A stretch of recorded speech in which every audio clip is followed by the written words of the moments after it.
Welcome to Choice Classic Radio. Like us on Facebook, subscribe to us on YouTube, and help keep this show alive by donating at choiceclassicradio.com. For more of your favorite old-time radio shows, join us on our companion podcast, Choice Classic Radio Detectives, where we bring to you tales from the greatest detective shows the golden age of radio had to offer. And now, with 526 episodes broadcast from 1941 to 1952, we bring to you The Inner Sanctum Mystery. Good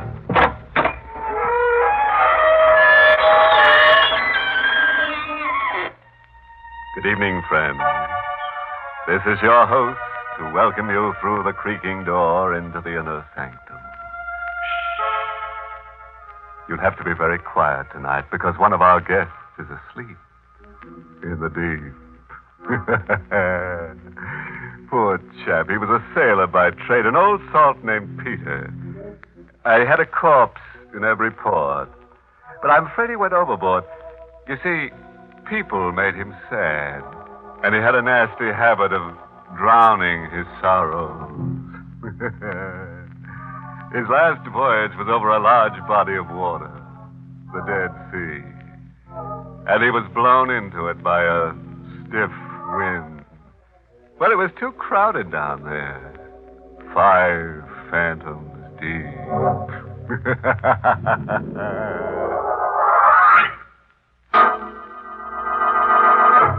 Tonight's Inner Sanctum Mystery, Cause of Death, was written by Bob Sloan and Ed Adamson, and stars Barry Kroger in the role of Ken with Santos Ortega as Al. Well, gather round, my friends, and you shall hear a midnight tale of death and fear. It's full of ghosts and rich in gore, and if you listen, you'll sleep no more. Now sit back in your uneasy chairs as Ken Griswold tells us his weird story. Death held no terror for a man like me. I'd seen the dead too often, lived among them, worked among them. And to touch the still, cold flesh of a corpse was a routine experience. For 10 years, I'd been the coroner of Redmond County. I'd seen death in all its cruel, twisted forms. And yet, there had never been one like this. It all began up at the lake. Even a coroner has nerves, and mine had begun to get the best of me. So Inspector Al Hendricks gave me a week off, and I went up to Grandview Lodge alone. On the 3rd day of my vacation, I was sitting on the lakefront dock when I heard my name called. Ken! I turned and saw Al Hendricks coming quickly down the hill. Ken, I'm afraid you'll have to interrupt your vacation. What? You've got to come back to town. Come back to town? When? By the way, I'm driving you in. Oh, now, wait, Al. I haven't had a vacation in almost 3 I years. know. I wouldn't ask you to come if it wasn't important. This is a very special case. Why? What's so special about this case? A woman was found dead in her house at 11 this morning. There doesn't seem to be any visible reason for her death. Well, there's got to be a reason. So far, we can't find one. There's always a reason. You'll find one. You'll have to find it for us, Ken. Me? Why must it be me? When you get there, you'll understand why. What do you mean, why? Because it's Helen. What? Yes, Ken. The woman who died is your wife.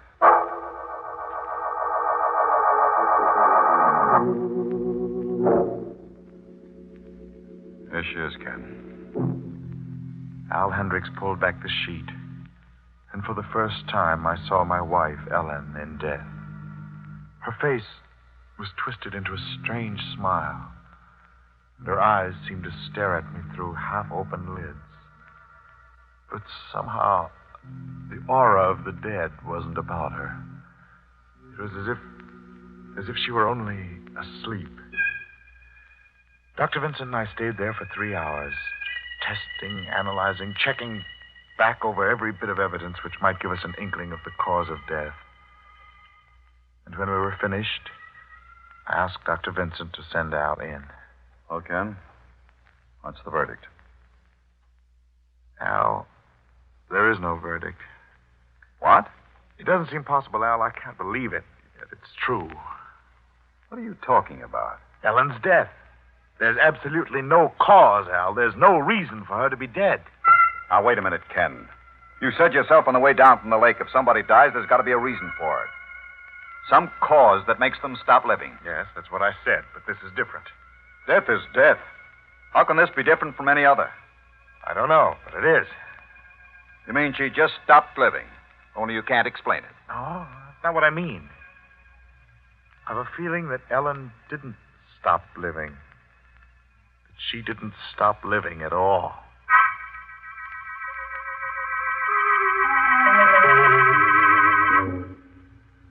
On the official certificate, the cause of death was listed as unknown. 2 days later, Ellen was buried. That night, I sat in the half-dark living room. Outside, a howling wind slashed at the French windows that led to the lawn. I couldn't sleep. Couldn't get the thought out of my mind. The thought that I should never have allowed them to bury Ellen.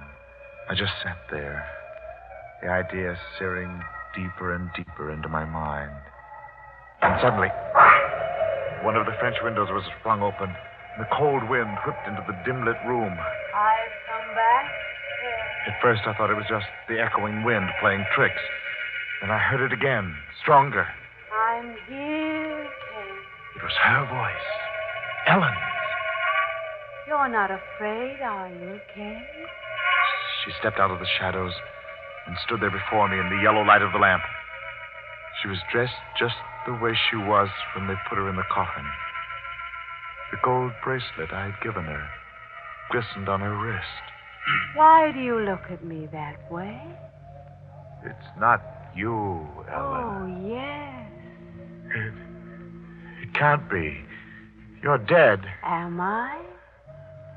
Really? You were buried this morning. You died 2 days ago. Don't you remember, Ken? You told Inspector Hendricks. I heard you. Ellen didn't stop living. Oh, this is just a dream. You know why I didn't stop living, Ken? It's because you can't make a wish like that come true. What wish? Don't you remember? You said to me, Ellen, I wish you were dead. No, Ellen, I always loved you. You didn't. You never did. When Carl was nice to me, you hated us both for it. You thought I was going to Carl, and so you made your wish. You wished that I would die. I didn't mean it, Ellen. I swear. It was just something I said in anger. You wished me dead, Ken, but you can't kill by willing it. You can see now that I've lived on. Oh, this isn't real. You're only in my mind. It's just my nerves. No, Ken. Yes, it is. It is. It's nothing but a trick of my imagination. I'm as real as you are. I'm flesh and blood and bone, the same as you. Here. Here. Touch my hand. I moved back, but she kept coming closer and closer. And then I turned and ran across the room. I saw her follow after me. I got to the bedroom door and I slammed it shut. And I turned the key in the lock. I stood there in the dark, my heart hammering a tattoo of fear that shook my whole body. I tightened my fingers around my throat to hold back the scream that cried silently for release. And then it came. She was knocking at the door. I couldn't hold it back any longer.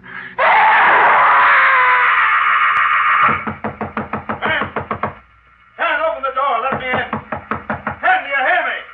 Unlock this door. Al, thank heavens you got here. We got the call from your neighbors down the road. They heard you scream. What the deuce has been going on here? She came back, Al. Huh? Ellen, I told you she wasn't dead. Oh, now look. No, I'm not crazy. You've got to believe me. She was here. She tried to get into this room, and that's why I locked myself Now, in. you listen to me.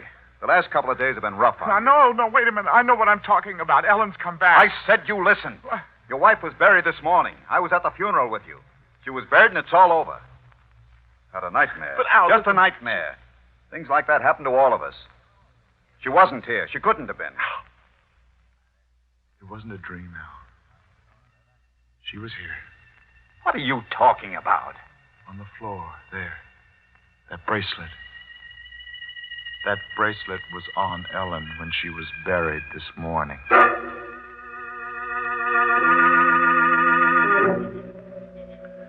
After Al left, I went out to the cemetery. The moon dropped a pearl gray blanket over her grave. I dug feverishly into the fresh earth. I still had to prove to Al that Ellen lived on. The bracelet wasn't enough for him. I dug deeper and deeper. I just about removed all the dirt that covered the casket top when the shadow of a human form fell across the grave. Hello, Ken. Al! I went back to your house. You were gone. I figured this is where I'd find you. You're wasting your time, Ken. She's in there and dead. Before Al could stop me, I bent down and snapped open the coffin hinge. I pulled up the lid just as he jumped down beside me. Close that coffin! I told you not. Ken! We stood there in the grave, our eyes fixed, staring into the empty coffin.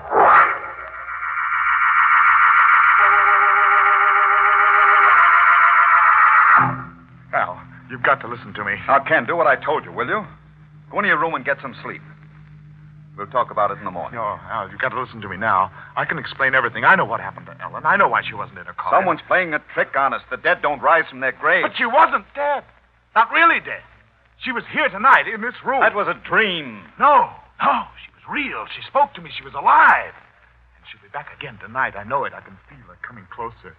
Al, she's coming back. She's going to Stop come it, back. Ken. Stop talking like that. I can't face her again. I'm afraid. Don't make me stay here, Al. Please, you've got to help me. All right. You can come over to my place. Al, wait! Don't leave me. Now, take it easy.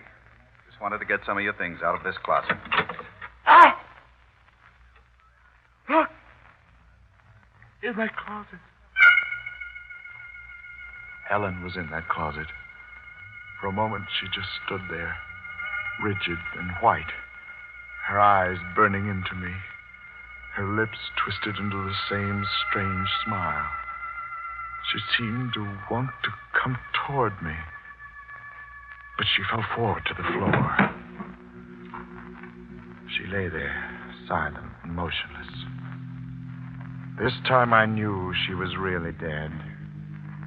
The knife in her back told me that Ellen would never return to me again.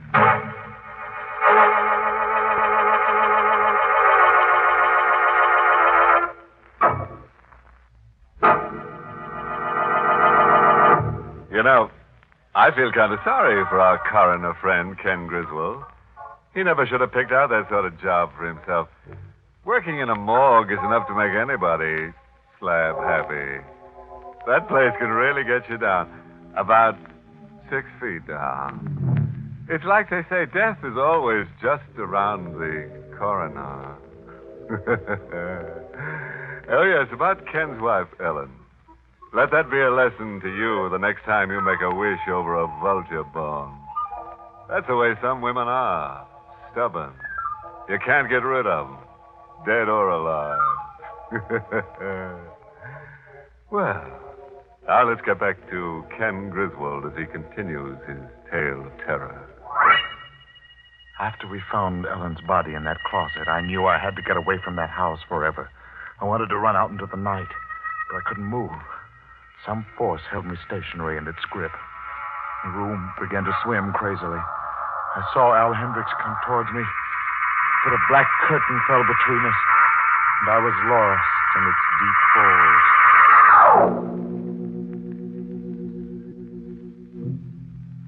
Feeling better, Al? Where am I? What is this place? County Hospital. You've been here 2 days. 2 days? Yeah. You blanked out. Ellen, she was murdered. Now, you've got to take it easy, Ken. We won't talk about that now. I have to talk about it, don't you see, Al? I was right. Ellen had lived on. No, she was already dead. But that knife in her back. You only die once. What I said before still goes. Somebody's playing tricks. Al wouldn't listen to me. He told me to try and get some sleep. Then he pulled down the shades and walked out of the room. A little later, the door of my room opened. In the semi-dark, I could see that it was a woman dressed in white. She stood at the foot of my bed. Good evening. Who are you? Well, I'm your nurse, sir. Here, drink this. Ellen. My name isn't Ellen. I'm just the nurse. You're Ellen. You've come back again. Now, you mustn't excite yourself. Just No. please drink this. No. You'll sleep. No, don't. You'll feel much better after. You've come to take me with you. I know what's in that glass. You can trust me. It won't hurt I won't you. die. Take it away. Take it away. Oh, now. I knocked the glass out of her hand, crashed to the floor. She just stood there looking down at me, that same twisted smile on her face.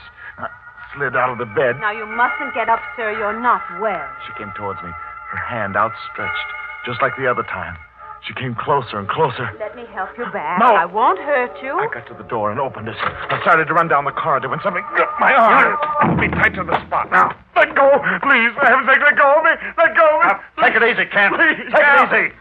Ow. What's the matter with you? You're supposed to stay in bed. Al, let me go. I got to get out of here. You're going back to your room. No, Al, I can't go back there. Don't make me. She's there. What? Ellen, she's come back again. Hey, now, look. You got to believe me. She's in there waiting for me. No, Ken, it's just your nerves. I was outside the door. Oh, her voice and her face weren't the same, but I knew who she was. I could tell by that smile of hers. She's posing as my nurse. That's how she got in. But that can't be, Ken. You don't have a nurse.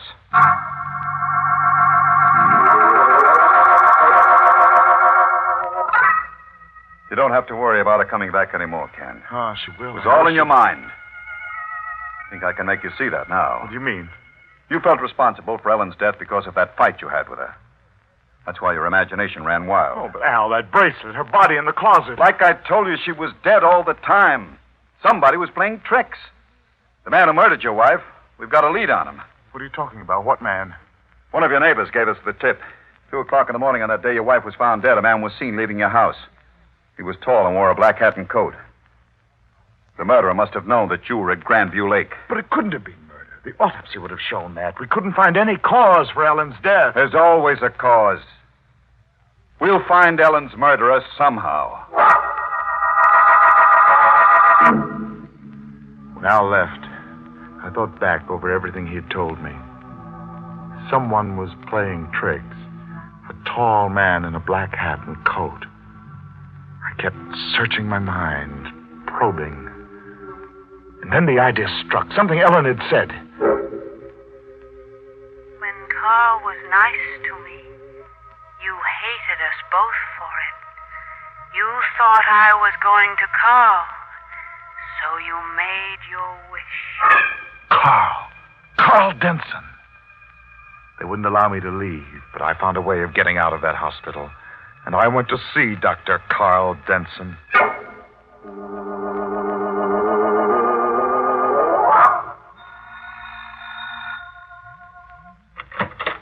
Yes, what is... Hello, Denson.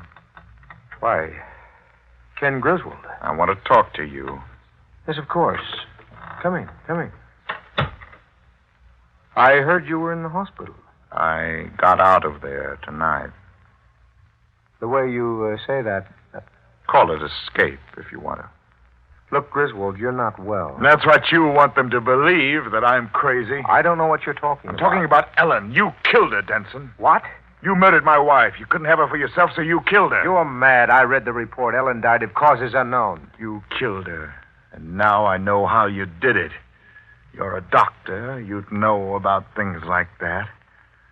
There's an artery in the neck, the carotid. If you apply pressure on it the right way, the victim dies.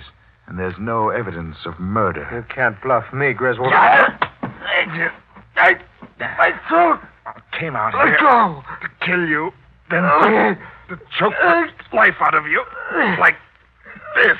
But I changed my mind. You fool.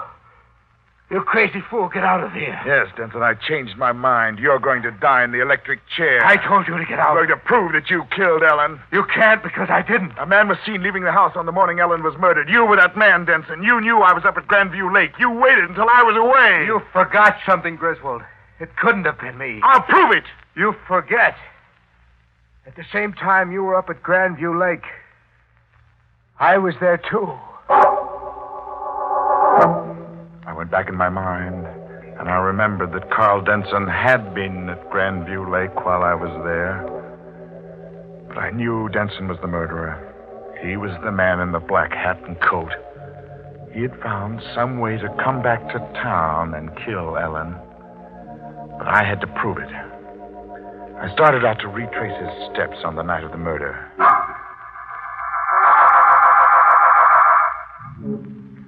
The train let me off at the Grandview Lake station at 4 in the morning.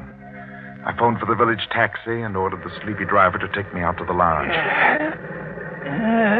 I don't like to make trips this time of the night, mister. Don't worry, I'll pay you extra for it. Only hurry. I can't go much faster. Trouble with you city folks, always hurrying to get nowhere.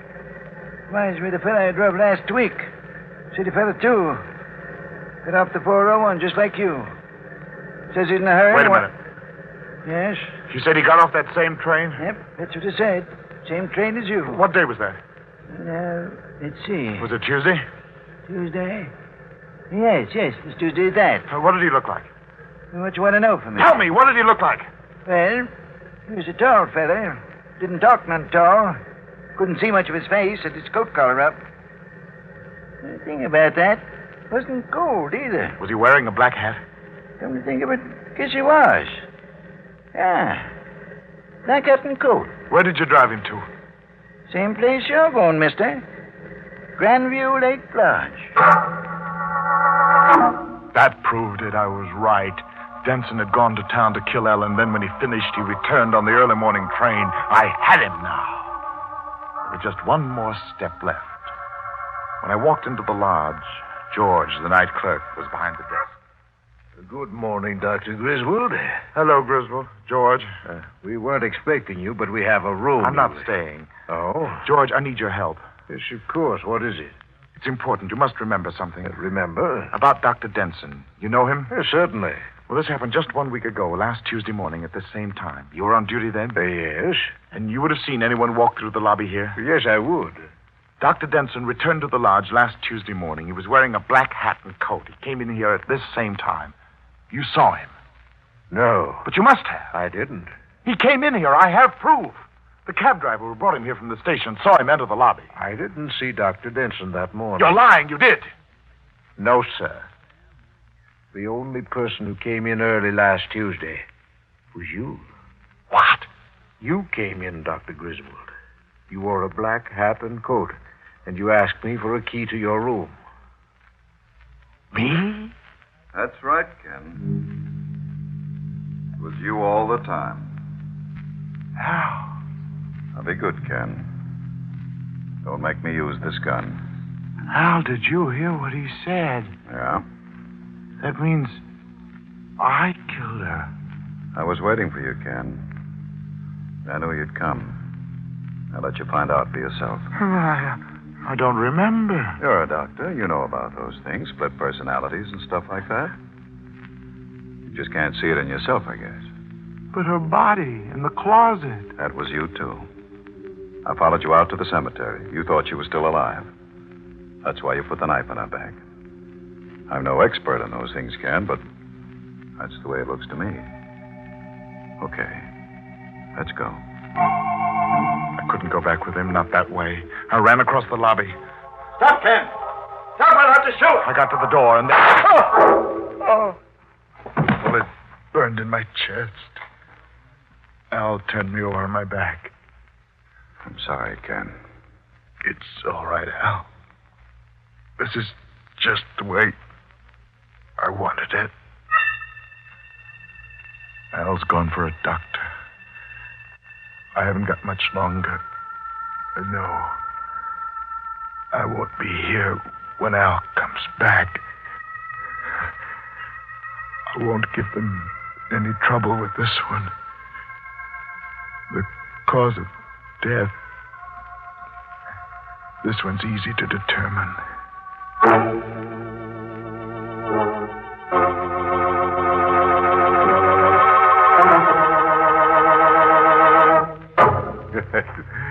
Say, no wonder that Ken Griswold was glad to die. Some wives are bad enough alive, but imagine being henpecked by a corpse. That's the trouble with folks you meet around here. They're dead, but they just don't know enough to lie down. Oh, by the way, there's a good moral in tonight's nerve-shattering narrative. If you're thinking of doing away with your spouse, forget it. Brother, you haven't got a ghost of a chance. This is the United States Armed Forces Radio Service, the voice of information and education.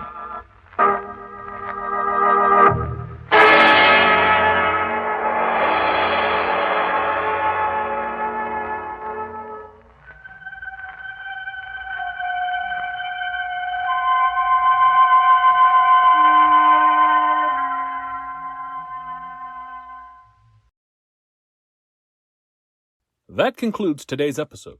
We'd like to thank you and remind you to donate at choiceclassicradio.com. Remember, your donations make episodes like this possible.